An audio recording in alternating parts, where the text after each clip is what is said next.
I keep trying to do this and it feels like a terrible idea, but I'm going to do it anyway.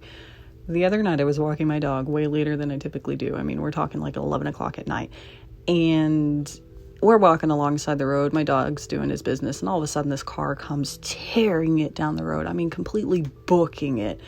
And that felt scary to me because I was walking very close to the road with my dog on the leash. Luckily, I had the foresight to step away as soon as I heard a car coming. But all I could think is, where does he need to be this fast in the middle of the night? Like, what's going on? Not even 5 seconds later, I hear sirens, I see flashing lights. There are 3 cop cars, hot pursuit after this rogue speedster. And I wonder how we...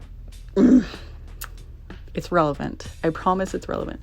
Hey guys, it's CaezHel, extraterrestrial artist extraordinaire, Star Wars and himbo enthusiast, trying and failing, but trying nonetheless to make a living off of my webcomic/IP and sharing my experiences with you guys. I know that I always flub my intro, but I'm just going to default back to the original because it's the easiest one for me to get out there fast and furious, since we're talking about cars today. No, all jokes aside, but let's get some promos out of the way before we get into the actual substance of the video. Patreon, if you want to support me in my dream of making my webcomic/IP full-time, please check out my Patreon. I am so excited. If you are already a patron, you already know what's going down in episode 40, which, granted, episode 40 will be released probably tonight or tomorrow because tomorrow is Celebrate Canvas Day, and I cannot tell you how excited I am for you guys to read this. It is super self-indulgent. It's something that I never thought that I would do, and part of the story that I've both been putting off and also been too afraid to actually do, and now that I'm doing it, I'm eager to see what you guys think. So if you like my webcomic and you want to help support me making that, then please go check out my Patreon. You can also get access to adoptables before anyone else and commission slots when they open, and I also offer tiers for works in progress. I have a not safe for work tier. You have to be 18 or older, all that fun stuff, so go check it out. If you haven't yet, I have a store that's up where I'm selling Lucky merch. I've got prints, I've got t-shirts, I've got coffee mugs, I've got stickers, I got it all. Go check it out. There's lots of cool stuff there, and it really helps support me and what I do. And then yeah, that's kind of it. So this isn't funny. It's not funny. It's actually I'm being an asshole. So last week, I'm not gonna give this guy too much screen time because obviously he has gotten a lot of it, but last week somebody wrote an article that basically said something along the lines of, well, word for word, the title is, "Who's a creative professional in the comics world? The answer is getting more complicated." And I just want to hand it to whoever this person is. I've never heard of him before. I don't know his credentials or anything. And I understand the argument and like the substance of the article. I did read the article. I understand what was trying to be said and why. But the way that it was done was super condescending for like Webtoon and Tapas and other webcomic hosting sites in comparison to traditional print companies or big mainstream companies like Marvel and DC.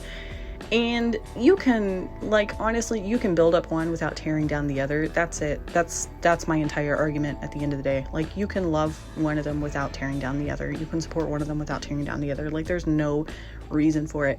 But some things were said in the article that were ultimately really condescending, and Webtoon creators just kind of ran with it. Now, I want to give this guy credit because I think that there is something to be said here. There's definitely things to consider in regards to how comics is becoming this big, wide genre, this big group of creators coming together and finding their stories, finding their niche. And I don't necessarily think that that's a bad thing. I understand that some people might feel like that's kind of watering down, you know, the quality or the content of what is being presented.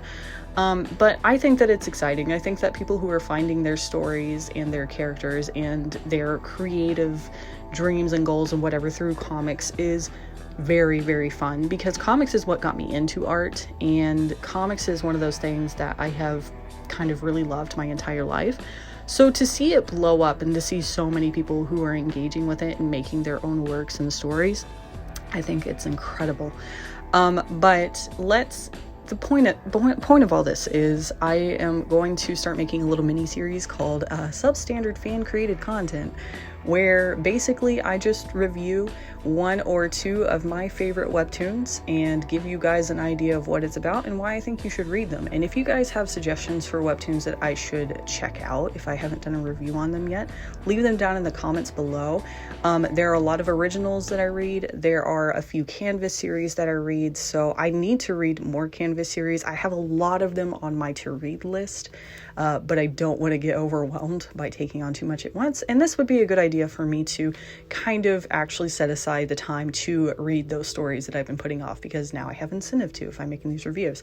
So I'm going to tell you guys about a couple of my favorite webtoon stories, one original, one Canvas, and then eventually I'll start adding at the end the to-read series, the ones that I want to read and I'll review later, so that you guys know what's on my list.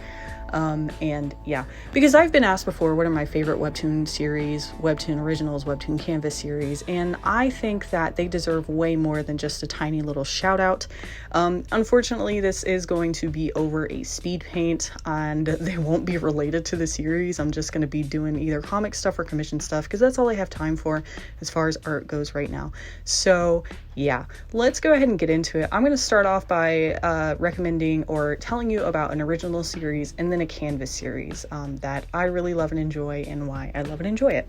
So first and foremost, without a doubt, not my number one favorite. I don't have a number one favorite because there are a few contenders, but this is one of those contenders. A webtoon original series that stole my heart from the beginning was Shiloh. Now, Shiloh is a thriller. Just a brief content warning here. There is some violence. It does get a little grotesque with creatures and demons and blood and gore and stuff. There is death. There is, murder. It is very suspenseful, but it is beautiful. The cast is incredible. There's a wide variety of characters that it's so easy to love them or hate them. I will say that my favorite character is Shane, which is probably not something that I should admit to publicly, but yet here we are. Red and Flynn, the creators behind this series, are wonderful. They're extremely talented. They're extremely supportive of their fellow webcomic peers, and I think that they deserve way more credit than they get.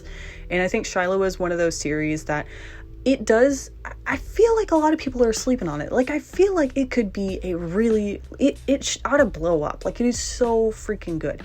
And it's really good. So I'm going to read the summary here. The marked man has struck again, and Rookie Officer Callahan and her partner are the first on the scene of his latest grisly murder. The investigation quickly takes them into the dangerous depths of Shiloh, where more than just their suspect might be hiding in wait.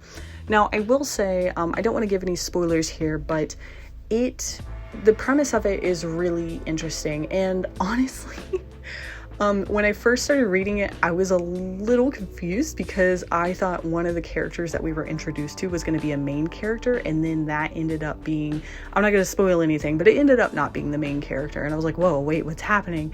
But you meet this cast of characters, and there are two groups of characters on either side, and they intermingle. And I think one of my favorite parts with ensemble casts like this is getting to see different characters eventually interact with each other after we've been following them throughout a season or two of storytelling, and then eventually seeing them actually butt heads and stuff, and seeing what how they would get along. That's one of my favorite things. I think the lore is very interesting. It's very mysterious. It's very creepy. The creatures, whoa. There is one, I will say, character that it does kind of have to do with familial death, and it got me. Like, I'm a parent, so I have a child, and a part of their story was like, oh, that hurts. Like, I feel really terrible for this character now. So if you're not into that sort of thing, like if you can't read stories with familial death or, gore or horror or stuff, maybe this isn't your type of thing. But if you do like it, it is a very, very beautiful, well-crafted thriller. The cast is incredible. The art is so... I cannot believe that this is like 93, 94 episodes into it, and the art quality is still so good. So good. So go check it out. That's one of my favorite original series. Now I'm going to go ahead and jump over to Canvas because it's not going to be a very long video. One of the newer Canvas series that just came out recently that I've been waiting for is called Ryder by Austin Marie. Ryder is an international music sensation. Well, at least that's what she thought she would be. But instead of guitar, it's a crappy job. And instead of fame and fortune, it's barely paying rent in Los Angeles. What happened to being a big star? With a chance encounter, Ryder's life is about to change completely. Be careful what you wish for, because it just may happen.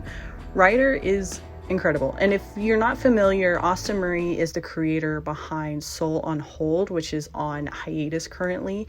And Ryder is this new up-and-coming project that she's doing. It's beautiful, like hands down. The art is so good. The character designs are so freaking pretty. I love them a lot. I'm in love with Blythe, who is one of the first characters introduced after you meet Ryder. They're gorgeous. They're just all gorgeous. It's hard not to fall in love with a comic where every single character is just hot. And that's probably why so many people love Lucky, even though the story is kind of convoluted. But Ryder is really, it's tracking to be one of the better Webtoon Canvas series. I see this going pretty far if Austin decides that she's going to continue it.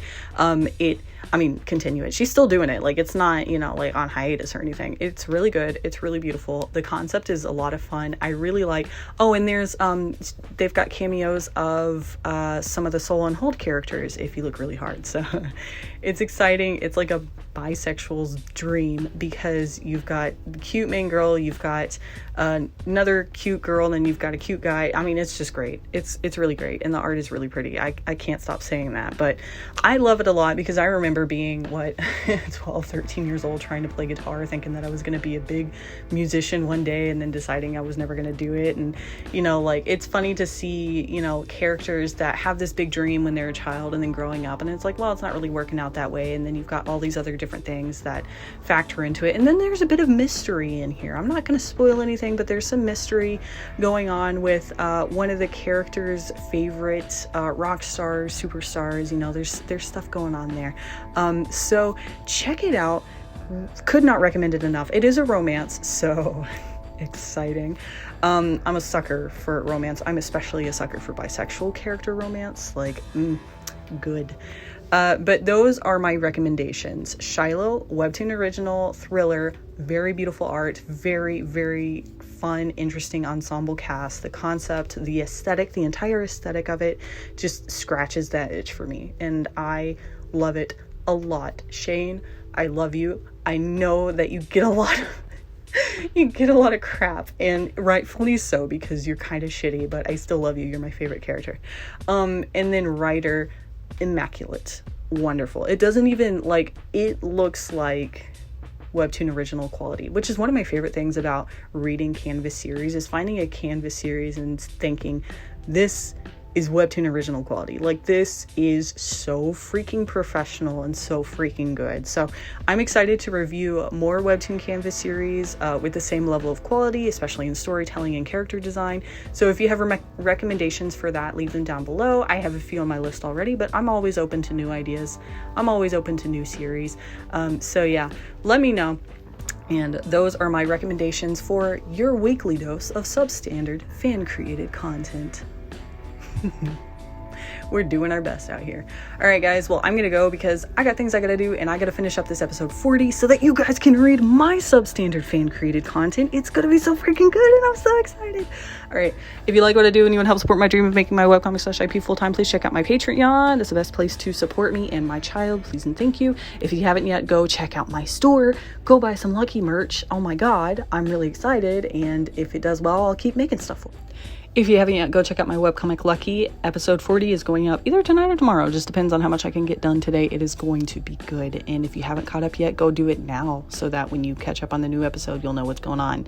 And a reread is always good because everybody reads my new episodes. They're like, it's been too long. I have no idea what's happening. Just reread it. You have time. This is your warning. If you want to follow me, you can follow me on Twitter, TikTok, Instagram, and Artful, all under CaezHel. And thank you guys so much for sticking around and watching all my goofy, just ridiculously sloppy videos. Have a great week, and I'm looking forward to the next video where I recommend some more Substandard fan created content for you guys. Bye! Oh wait, I actually have to make this over a minute, otherwise I can't actually import it into iMovie and add it at the end of the video. So what can I tell you at the end of this? I saw a frog last night. It was like as big as my hand, and he was chilling in the middle of the road, so I had to kind of nudge him with my foot to make him go back in the grass, because people don't stop when they see animals out here. So yeah, I saved a frog's life. Oh, it wasn't a frog, it was a toad. Yeah, there's a difference. It was massive. He was just chilling in the middle of the road. So yeah, I leave you with that. Bye.